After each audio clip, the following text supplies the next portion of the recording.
La titulé Persecución igual a fortaleza y unidad. Ese es el título de la reflexión del día de hoy. Está basada en el libro de Hechos del capítulo 4, los versículos del 1 hasta el 33. Antes de que iniciemos la reflexión, recordemos nosotros que estos capítulos de Hechos nos están narrando cómo se fundó la primera iglesia cristiana. Entonces, en un día que Pedro y Juan, ya los discípulos, están trabajando en la obra del Señor, en horas de la tarde ellos, cuando era la hora principal de la oración en el templo de Jerusalén, ellos llegan a la puerta que se llamaba La Hermosa, y allí encontraron a un hombre que estaba lisiado, un hombre que ya llevaba más de 40 años en esta situación, y que él les pide a Pedro y a Juan limosna. Estaba siempre allí pidiendo limosna, y ellos, cuando llegan, él de igual manera a ellos les pide limosna. Y recordemos nosotros qué fue lo que Pedro le contestó. Pedro se queda mirándolo y él le dice: ¿qué? No tengo plata ni oro, ¿cierto? Pero de lo que tengo te doy. En el nombre de Jesucristo de Nazaret, levántate y anda, ¿cierto? Él no le dio monedas, no le dio dinero, sino le dio, en el nombre de Jesucristo de Nazaret, le da sanación. Y este hombre dice que ahí lo seguía, que entró con ellos y que todos estaban asombrados y corrían hacia ellos, allá donde ellos estaban. Y allí es donde Pedro hace su discurso, que si usted después lo quiere leer, está en el libro de Hechos capítulo 3 del 12 hasta el 26. En Hechos, ya entrando a nuestra meditación, Hechos 4, los primeros 3 versículos dice: mientras ellos hablaban al pueblo, se les echaron encima los sacerdotes, el capitán de la guardia del templo y los saduceos, indignados porque enseñaba al pueblo y anunciaban en Jesús la resurrección de entre los muertos. Les echaron mano y los pusieron en la cárcel hasta el día siguiente, pues ya era tarde. Tal vez a Pedro no le sorprendió tanto esa persecución religiosa, ya que Jesús también había sido víctima de una persecución religiosa. Pero los principales enemigos de Jesús no eran los gobernantes romanos, sino eran los líderes religiosos. ¿Por qué? Pues por la simple razón de que Jesús hablaba la verdad, hablaba con la verdad. Y la verdad de Dios sacó a la luz la falsedad de aquellas doctrinas religiosas e hizo que se tambalearan esas estructuras de instituciones humanas. Jesús nos advirtió a nosotros que también íbamos a ser perseguidos por creer en Él y por vivir como Él manda. En Juan capítulo 15, los versículos del 18 al 21 dice: si el mundo os odia, sabéis que me ha odiado a mí antes que a vosotros. Si fuerais del mundo, el mundo amaría lo suyo, pero como no sois del mundo, sino que yo os escogí entre el mundo, por eso el mundo los odia. Acordaos de la palabra que yo les dije: un siervo no es mayor que su señor. Si me persiguieron a mí, también los perseguirán a ustedes. Si guardaron mi palabra, también guardarán la de ustedes. Pero todo esto les harán por causa de mi nombre, porque no conocen al que me envió. Y Pablo también, que fue perseguido, escribió en 2 Timoteo 3:2: y en verdad todos los que quieren vivir piadosamente en Cristo Jesús serán perseguidos. Pero Jesús se fue más allá de esto y nos dijo que somos dichosos si nos persiguen por Él. Allá en Mateo 5, capítulo 10 al 12 dice: bienaventurados aquellos que han sido perseguidos por causa de la justicia, pues de ellos es el reino de los cielos. Bienaventurados seréis cuando los insulten y los persigan y les digan todo género de mal contra ustedes falsamente por causa de mí. Regocíjense y alégrense, porque vuestra recompensa en los cielos es grande, porque así persiguieron a los profetas que fueron antes que ustedes. En nuestra naturaleza humana consideramos difícil estas palabras. Cuando Jesús dice bienaventurados, es decir, nos está diciendo dichosos, felices, alegres cuando sean perseguidos por mi causa, cuando la gente los insulte, cuando los persiga y cuando levante contra ustedes toda clase de calumnias. Pero Él nos dice que debemos alegrarnos. Y es difícil en nuestra naturaleza humana que cuando somos perseguidos nos alegremos. Alguien me decía el otro día, hablando de esto, decía: es difícil alegrarnos cuando tenemos las nalgas rojas de tantos golpes. Es difícil nosotros estar alegres ante la persecución. Pero Él nos dice que nos alegremos, porque en el cielo nos espera una gran recompensa. Si el Señor fue perseguido, aún sabiendo la gente y viendo todo lo que Él hacía y lo que decía, de igual manera los profetas, muchos fueron perseguidos. ¿Por qué nosotros vamos a estar exentos de esto? ¿Qué somos nosotros? ¿Qué tan importantes somos para que no seamos perseguidos? Si el Señor, el Hijo de Dios, fue perseguido, ¿por qué no nos van a perseguir a nosotros? ¿Por qué no nos van a insultar? ¿Por qué no nos van a calumniar?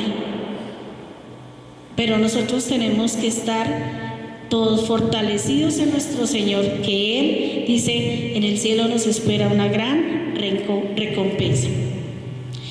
Para hacerlos callar, estas personas tomaron presos a los apóstoles con el fin de llevarlos ante el concilio, que era el encargado de definir los elementos fundamentales de la fe y de corregir sobre todo los errores que la ponían en peligro. Pero aún así, en el Hechos 4:4 dice: muchos de los que habían oído el mensaje creyeron, llegando el número de los hombres como a 5,000. Vemos que a pesar de lo que estaba sucediendo, el número de los creyentes fue creciendo. El Señor estaba actuando, estaba obrando en las personas, aún cuando Pedro y Juan estaban pasando por una difícil situación. Dios estaba obrando allí. En los capítulos 5 y 7 dice: y sucedió que al día siguiente se reunieron en Jerusalén sus gobernantes, ancianos y escribas, y estaban allí el sumo sacerdote Anás, Caifás, Juan y Alejandro, y todos los que eran del linaje de los sumos sacerdotes. Y habiéndolos puesto en medio de ellos, les interrogaban: ¿con qué poder o en qué nombre habéis hecho esto? Entonces los líderes estaban preguntando con qué autoridad Pedro y Juan habían sanado a este hombre, a este cojo. Es curioso que en lugar de alegrarse por el milagro, ellos estaban ofendidos. Esa reacción se debía a que ellos claramente señalaron que la sanidad fue en el nombre de Jesús, quien murió y resucitó. Y esto último iba en contra de sus creencias. De todo el discurso de Pedro, lo que más ofendió a los religiosos fue que él hablara de la resurrección. Algunos judíos sí creían en la resurrección, pero los saduceos no. Los saduceos era un grupo de judíos aristócratas que pertenecían a la clase social alta y que ocupaban también puestos de poder significativos, como lo era ser parte del Sanedrín. Sostenían que Dios premiaba a los hombres buenos en vida, por lo que ellos, al ser ricos, eran el pueblo bueno. Cuando yo averigüé sobre los saduceos, me preguntaba: ¿será que todavía existen saduceos? ¿Sí? ¿Será que entre nosotros hay saduceos? ¿Nosotros actuamos como actuaban los saduceos? Porque es que ellos dicen que sostenían que ellos no creían en la resurrección y sostenían que Dios premiaba a los hombres buenos en vida, por lo que ellos, al ser ricos, eran el pueblo de Dios.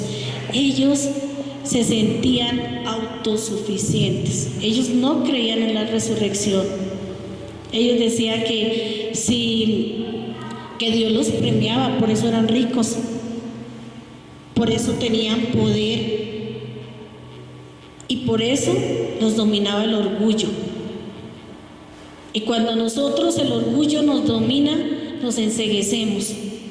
Creemos que tenemos la razón, creemos que estamos actuando bien, creemos que eso es lo que Dios quiere de nosotros, cuando lo que Dios nos pide es humildad, un corazón humilde, no un corazón lleno de orgullo, porque un corazón lleno de orgullo actúa mal. Un corazón lleno de orgullo envenena, hiere. Y yo no sé si Dios quiere eso de nosotros. No sé, a veces nosotros nos dejamos dominar por el orgullo, por la autosuficiencia.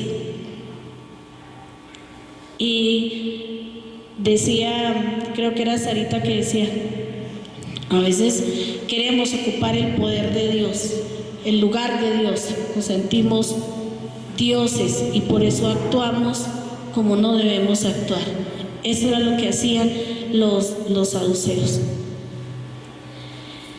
Entonces, en el versículo del 8 al 10, Pedro, lleno del Espíritu Santo, les dijo: gobernantes y ancianos del pueblo, si se nos está interrogando hoy por causa del beneficio hecho a un hombre enfermo, ¿de qué manera este ha sido sanado?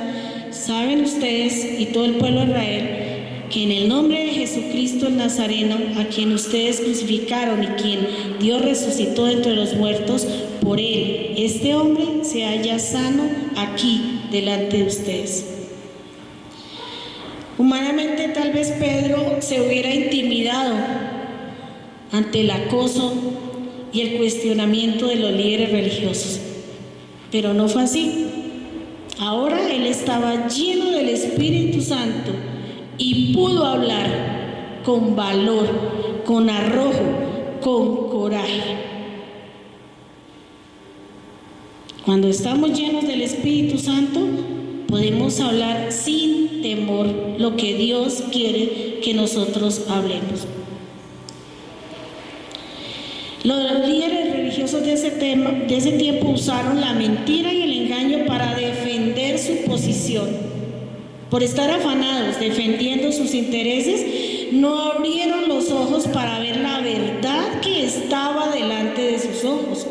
El Mesías había llegado trayendo salvación, pero ellos lo rechazaron.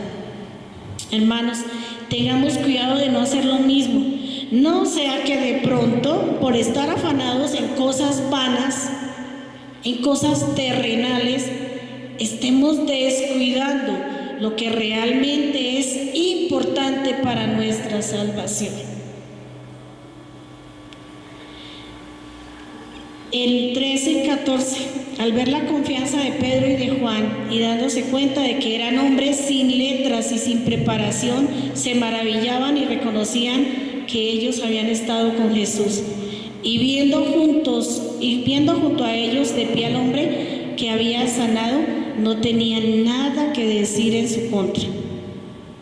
Los que acusaban a Pedro y a Juan se quedaron sin argumento, pues no podían ir en contra de la palabra de Dios ni hacer caso omiso de los hechos, es decir, de la seguridad con que estaban hablando personas humildes y letrados.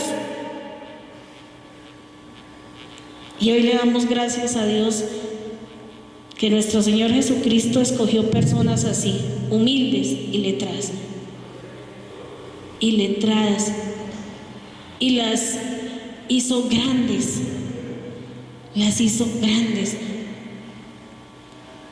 A veces nosotros nos escudamos en todos los títulos que tenemos y con eso nos sentimos grandes. Cuando Dios no mira eso, Dios mira nuestro corazón, la humildad de nuestro corazón. Eso es lo que Él mira ahí. Pero habiéndoles ordenado salir fuera del concilio, deliberaban entre sí diciendo: ¿qué haremos con estos hombres? Porque el hecho de que un milagro notable ha sido realizado por medio de ellos es evidente a todos los que viven en Jerusalén y no podemos negarlo. Estos hombres, a pesar de su poder, muestran inseguridad, se confunden, no saben cómo actuar. Y como no pueden callarlos, tratan de hacerlo con amenazas.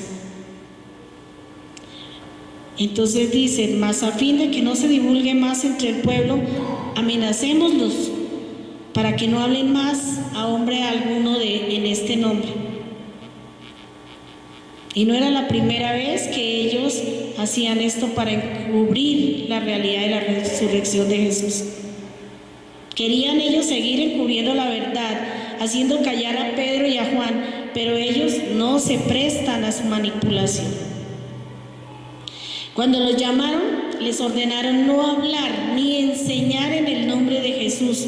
Mas respondiendo Pedro y Juan les dijeron: vosotros mismos juzgad si es justo delante de Dios obedecer a vosotros antes que a Dios, porque nosotros no podemos dejar de decir lo que hemos visto y oído. La Biblia nos llama a respetar y a obedecer las autoridades, pero cuando lo que dice la autoridad va en contra de Dios, entonces debemos obedecer a Dios antes que a nadie más. Y así como Pedro, nosotros debemos tener el valor de dar testimonio de lo que Dios ha hecho en nuestras vidas y no quedarnos callados por temor de los hombres. Mientras tengamos la certeza de que Dios está con nosotros, no debemos temer cuando debemos tener valor. No debemos callar cuando Dios nos pide que hablemos, ni quedarnos insensibles cuando debemos actuar. A pesar de las mentiras de los líderes religiosos, muchos creyeron en el testimonio de los discípulos de Jesús. Y ellos, después de amenazarlos otra vez, los dejaron ir, no hallando manera de castigarlos por causa del pueblo, porque todos glorificaban a Dios por lo que había acontecido, porque el hombre en quien se había realizado este milagro de sanidad tenía más de 40 años. A los líderes religiosos no les quedó otra que dejar ir a Pedro y a Juan, porque no tenían derecho legal para retenerlos. Dios los sacó victoriosos de esa difícil situación. ¿Por qué? Porque estaban actuando en el nombre del Dios verdadero, y aun cuando parecían perdidos en las condiciones en que se encontraban, Él estaba con ellos. Cuando quedaron en libertad, fueron a los suyos y le contaron todo lo que los principales sacerdotes y los ancianos habían dicho. Entonces Pedro y Juan reconocieron que estaban libres gracias a Dios, porque sus propias fuerzas no habrían podido hacer nada. Al oír ellos esto, unánimes alzaron la voz a Dios y dijeron: oh Señor, tú eres el que hiciste el cielo y la tierra, el mar y todo lo que en ellos hay. Ellos reconocieron que Dios estaba en control de todo. Para ellos era importante saber que Dios estaba en el control, no solo de lo que había pasado, sino de lo que iba a suceder después, porque sabían que la amenaza y los conflictos continuarían. Esto es algo que nosotros como creyentes debemos saber. Podemos estar seguros de que Dios está en control de todo. Pero eso no quiere decir que no vamos a tener que enfrentar problemas. Vamos a tener oposición, pero al final Dios triunfará.